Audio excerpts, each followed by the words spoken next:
Hey everybody, Daily Dub, a Meet the Dubs episode, and here we have one of the favorite participants, Seductive Steve. Seductive one. So, Steve, we've known each other for a very long time, since school. Yeah. Since school, high school, middle school even, potentially, like a very long time. Oh, yes. Long, I don't know, 25 years? Too long. Losing count. We're getting old.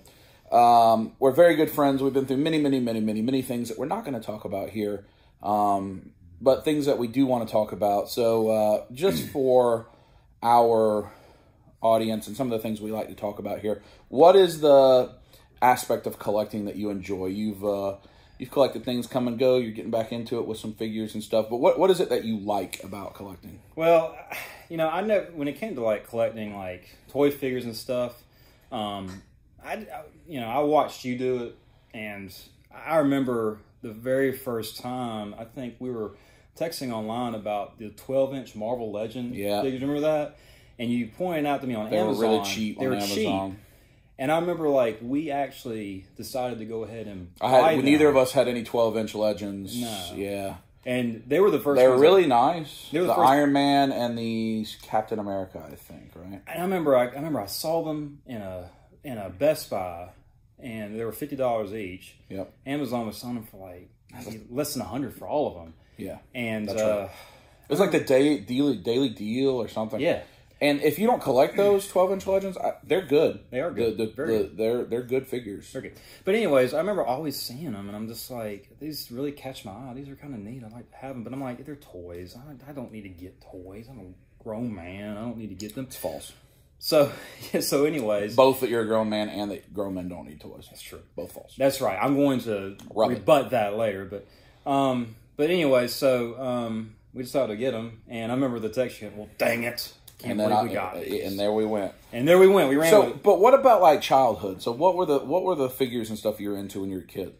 Teenage Mutant Ninja Turtles, had lots of them. Ghostbusters, had lots of those. I didn't really. You're a big Ghostbusters fandom. Yes. Not a lot of people. I don't have a lot of Ghostbusters stuff. I don't know a lot of the folks watch. Probably are into Ghostbusters, but none of us collect it. It was my favorite cartoon growing up. Yeah.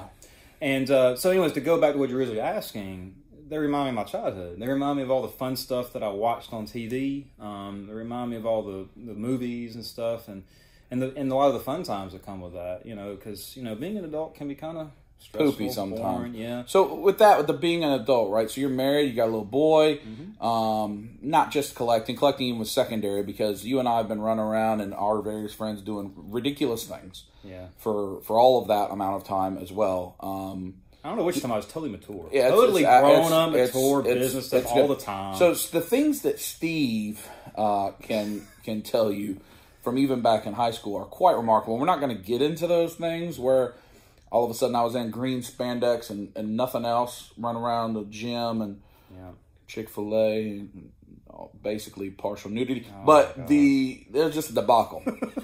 And that's 100 years ago. But what I do want to say is, what does your wife think? Not really the collecting side of things, but that we just run around and we're silly. I mean, does she hate it? Does she tolerate it? Or is it more boys will be boys? I need to let you blow some steam off. There are a lot worse things you could be doing. My wife supports it. My wife's like, Brian's your friend. I know he means a lot to you, so go be with him. She supports it now. Brian, and I'll say for the camera, Brian always supports my family being part of everything. And I always make sure my wife knows that. But my wife always is like, no, you go do your boy stuff. Everybody's always invited. Right. I mean, go do your boy stuff. But it's never... And there are things we do with the family. You're not going to see that on camera typically with all of the people that you're meeting here. Right. Many more things that we do that are family time and going to events and things that matter to folks. And conversely, when she wants to hang with her friends in Athens, or if she wants to spend time with her family, go shop or whatever, go do it. Now I'll always say, look, I don't mind being part of that, even if I don't want to do it. I remember Victoria. That's what I was saying. Victoria talked about you got to have room for the other part of your partnership. You got to have room for their stuff. They got to have room for your stuff, and you have to try to. It can't just be you go do you and I don't care. You got to try to at least show involvement. Right. And I may actually, for the record, I may actually hate some of those things at first, but at the same, I love my wife, and that's what matters. That's what matters. That's what matters. I don't really care what she does. So that's a good lesson. So you got a little boy. I do. And I know we've got some others that have little ones. So is he into, does he like any figures? Are you getting him? I know some of the Titan heroes. Titan heroes. He loves the Titan heroes. He can say Spider-Man. He can say Thor. And he loves them, Hulk. right? Yes, he does. So like, real quick, and I'll let you continue, but like some of us see this stuff like, what in the world? Why do they make these things that look like shampoo? But this is cheap. Remember, toys are typically made for children. Now, obviously, a lot of the stuff that's made for the adult collector is different. But his son loves those things. Right. And Steve doesn't have to worry about what he does if he throws them in the wall. It's all right. It's a low cost. Let him play with it like we played with all our stuff. Right. So that's good. So, Steve, any parting words for the camera before we end today's Meet the Dubs with Seductive Steve? Again, we played football together. It's kind of our primary original place we're on. We played football together years ago. And have just been through a lot of life together. And, you know, Steve has seen every side of me. I've seen every side of him, and he is my brother. I love him very much. Mm-hmm. So, and I also like it when he gets seductive for the camera. You know what I'm talking about. So, Steve, any parting words? Well, I just want to, you know, let all y'all know how much, for me, Brian's very important for me because he's my friend. He's been the most loyal friend I've ever had growing up. I love the Lord. I love the Lord Jesus Christ with all my heart. I do what I can to honor him, what I do, and I'm not perfect at all with that, not at all. You may not believe that, you may not think that, and you can shut me out for saying that. I'm sorry, but that's what I believe. But besides the fact of that, if you're struggling with something in life, for starters, find a friend like Brian who will be there for you no matter what. In the episode 18, the Dirt Cheap episode, I don't mind sharing this. There was a part where there was a diarrhea situation. We're sitting on the couch. It's actually. You're going to learn some behind the scenes what the code word diarrhea means. Diarrhea doesn't necessarily mean a bowel movement. Diarrhea can mean something bad. We've had to change plans. Right. What happened in that episode was I was leaving the so-called party that I was at my family finally. Giving a speech. He was giving a speech about, everybody of it. And so I was driving down to go meet with Brian, Victoria, and David to McKay's.